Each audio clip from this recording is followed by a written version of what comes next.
জাহাঙ্গীরনগর বিশ্ববিদ্যালয়ের চিকিৎসা কেন্দ্রের দুর্নীতি ও অব্যবস্থাপনার অভিযোগ এবং ৫ দফা দাবি নিয়ে কেন্দ্রের প্রধান মেডিকেল কর্মকর্তা ডা শামসুর রহমানকে অবরুদ্ধ করে জাকসুর নেতা ও শিক্ষার্থীরা। ইতিমধ্যে চিকিৎসা কেন্দ্রের স্টোরে ২১ দিনের প্রায় ২০,০০০ ওষুধের হিসাবে গরমিল থাকায় মেডিকেল কর্মকর্তাকে সাময়িক বরখাস্ত করা হয়েছে। গঠন করা হয়েছে ৪ সদস্য তদন্ত কমিটি। সাভার প্রতিনিধি শাহিদ জুয়েলের তথ্যচিত্রে আরও জানাচ্ছেন মাসুম আলিসা। জাহাঙ্গীরনগর বিশ্ববিদ্যালয়ের চিকিৎসা কেন্দ্রকে ঘিরে শিক্ষার্থীদের দীর্ঘদিনের অভিযোগ, যে কোনো রোগের জন্য গেলেই দেয়া হয় প্যারাসিটামল।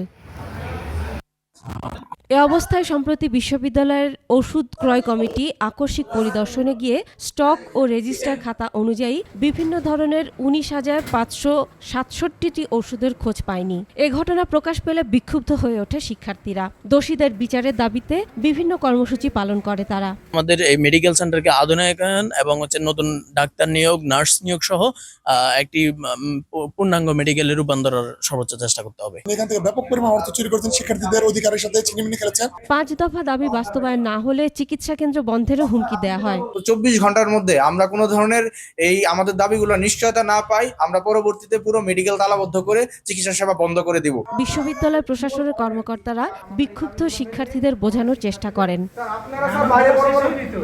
স্টোরের দায়িত্বে থাকা মেডিকেল কর্মকর্তা নূরে কামাল পিকুকে সাময়িক বরখাস্ত করা হয়েছে। স্টোরের যিনি দায়িত্বে আছেন ওনাকে সাময়িক বরখাস্ত করা হয়েছে।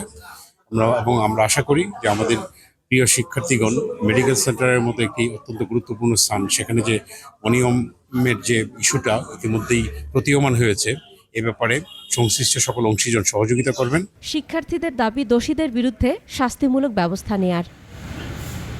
Masum আলিসা, desk report, ২১ television.